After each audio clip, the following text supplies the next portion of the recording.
की जय। जेठ बिहारी लाल की जय। राधा रानी की जय।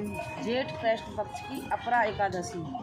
युधिष्ठिर कहने लगे, हे भगवान, जेठ कृष्ण एकादशी का क्या नाम है तथा इसका महत्व क्या है, सो आप कृपा करके कहिए। श्री कृष्ण बोले, श्री कृष्ण भगवान से बोले, राजन, इस एकादशी का नाम अपरा एकादशी है, क्योंकि यह अपार धन संपत्ति देने वाली है। जो मनुष्य इस व्रत को करते हैं वे संसार में प्रसिद्ध हो जाते हैं। अपरा एकादशी के व्रत के प्रभाव से ब्रह्म हत्या, भूत, यौन, दूसरे की निंदा आदि सब पाप नष्ट हो जाते हैं। इस व्रत के करने पर स्त्री गमन, झूठी गवाही देना, झूठ बोलना, कम तोलना, झूठे शास्त्र रचना, ज्योतिषी विद्या से ठगना, नकली वेद बनाना आदि सब पाप नष्ट हो जाते हैं। जो क्षेत्रीय युद्ध से भाग जाएं तथा जो शिष्य एक और चाहिए, एक और दे दो।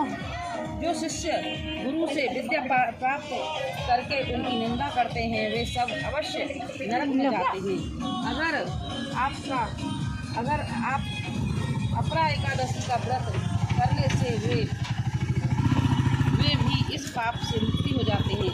जो पुण्य फल तीर्थ पुष्कर में कार्तिक पूर्णिमा के सूर्य स्नान करने से या गंगा तट पर पितरों को पिंड दान करने से प्राप्त होता है, वही अपरा एकादशी के व्रत करने से प्राप्त होता है। माघ मास की जब सूर्य मकर संक्रांति पर स्थिति हो तो प्रयागराज के स्नान से, शिवरात्रि का व्रत करने से, बृहस्पति के सिंह राशि पर स्थित होने पर, गोदावरी नदी के स्नान से, कुंभ के केदारनाथ तथा भद्राश्रम की यात्रा करने से, सूर्य ग्रहण में कुरुक्षेत्र के स्नान से, स्वर्ण अथवा हाथी घोड़ा दान करने से, यज्ञ में स्वर्ण दान करने से अथवा अर्थ प्रसूता गौ दान करने से जो फल मिलता है वही यह फल अपरा एकादशी का व्रत करने वाले को मिलता है। अपरा एकादशी का व्रत तथा भगवान विष्णु का पूजन करने से मनुष्य सब पापों से छुटकर विष्णु लोक को जाता है।